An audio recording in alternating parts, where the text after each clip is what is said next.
La région du Gharb Sharada Bni Hassan s'étend sur 8805 km², dont près de la moitié est occupée par la grande plaine du Gharb. 2 millions d'habitants y vivent aujourd'hui, dont 800 000 en milieu urbain et près de 50% à Kénitra, capitale de la région.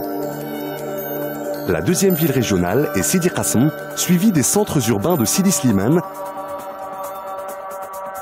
Sidi Yahya et Mshrab el-Qsiri. Kénitra, sur les rives du Sébou, est le seul port fluvial du Maroc et est aujourd'hui remplacé par l'avant-port de Mehdia.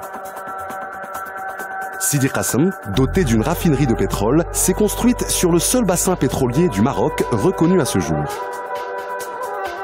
Le climat, de type méditerranéen tempéré, bénéficie des influences océaniques. La pluviométrie est en moyenne de 600 mm par an. La plaine du Gharb est drainée par le cours inférieur de l'Oued Sébou et ses affluents, l'Ouargha, le Baht et le Rdoum. L'apport en eau superficielle de ce réseau est de 6570 m3 par an, soit presque le tiers du potentiel national. Des ressources en eau importantes et une surface agricole utile, composée de terres particulièrement riches, sont des données qui font de ce territoire une grande région agricole. L'agriculture régionale produit des céréales, dont du riz, de la betterave sucrière, de la canne à sucre, du tournesol et des agrumes sur 330 000 hectares.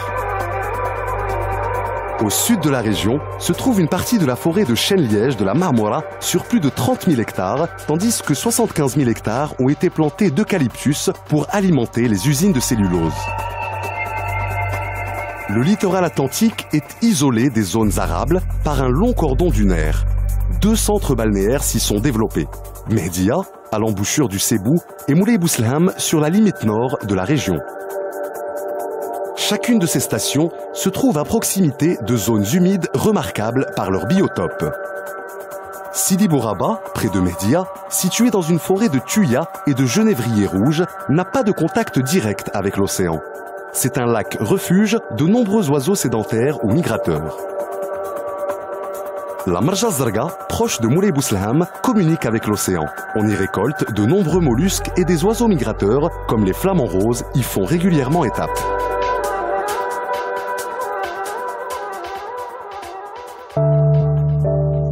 Les inondations récurrentes dans la plaine, dues au débordement du Sébou et de l'Ouargha et à la faible déclivité vers le littoral, provoquent des dégâts importants dans l'agriculture, des dysfonctionnements dans les transports et détruisent de nombreuses habitations.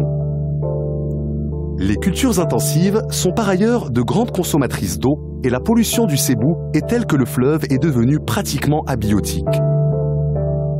Il continue à recevoir les rejets liquides de sucreries et de papeterie. La Marja Zarga est polluée par l'Oued Dradr qui reçoit les effluents de conserveries d'olives. En outre, le braconnage et la destruction de lieux de nidification diminuent la biodiversité du site. Enfin, les extensions urbaines de Kénitra se font aux dépens de la forêt, alors que des projets touristiques sur le littoral risquent de détériorer les cordons de dunes, de même qu'une exploitation excessive du sable littoral, notamment à Shlihat. Du point de vue de l'assainissement liquide, le taux de raccordement au réseau est très insuffisant, tout comme le nombre de stations d'épuration des eaux usées. Les déchets solides sont souvent déposés dans des décharges sauvages. La quantité d'ordures ménagères est évaluée à 530 tonnes par jour pour la région et à 3724 tonnes par an pour les déchets industriels. Dans le domaine forestier, la régénération de la forêt de chêne-liège de la Marmora et des forêts du Prérif est en cours. La grande forêt d'eucalyptus a permis l'implantation de très nombreux ruchers qui font du Gharb la première région apicole du pays. Le site de Sidi Bouraba, classé site Ramsar, est matériellement protégé et son centre d'éducation à l'environnement reçoit de nombreux visiteurs, notamment des jeunes, participant ainsi à la sensibilisation et à l'éducation environnementale. Plus au nord, la Marja Zarga, ou lagune de Moulay Bouslham, classée également site Ramsar, connaît une pression humaine et touristique plus forte.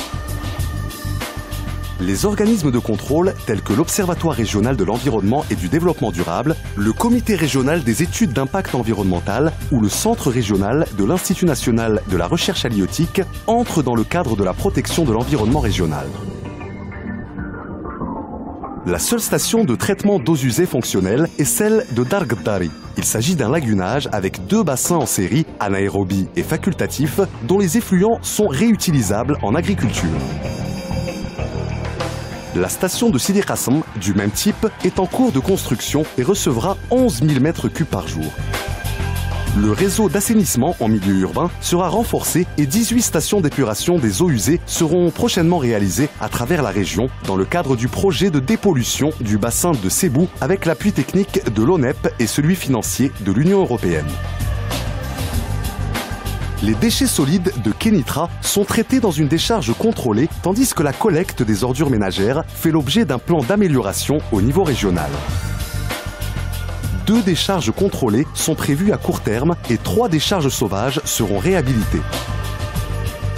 Le plan directeur provincial de Sidi Qassem est en cours de réalisation, alors que celui de la province de Kénitra est lancé.